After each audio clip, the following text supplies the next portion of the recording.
Good morning, સુપ્રભાત and આપણો દિવસ સુખમય, નિરોગી તેમજ એકદમ સરસ સુંદર મજાનો થાય એવી ભગવાન પાસે, માતાજી પાસે અને સૌ દેવતાઓ પાસે ભગવાન સૌને સુખી રાખે એવી પ્રાર્થના સાથે આપને હું કોટી કોટી નમન કરું છું.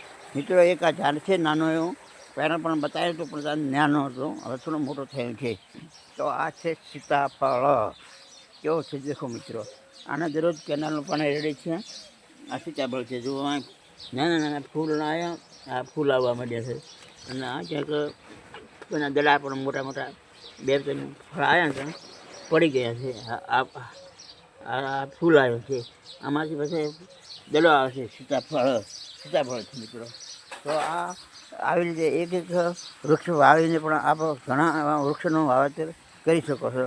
દરરોજ એક વૃક્ષ ચોમાસુમાં તમે વાવશો તો એક બે વાવશો એટલે 5 વર્ષે તો 5 થી 10 કે 15 20 એમ બધા જ જશે. એટલે મિત્રો, વૃક્ષોનું વાવેતર કરો, વૃક્ષોનું જતન કરો, વૃક્ષોનું આપણે કાળજીપૂર્વક એને કેરલેસ ન કરીએ અને કાળજીપૂર્વક એમનું જતન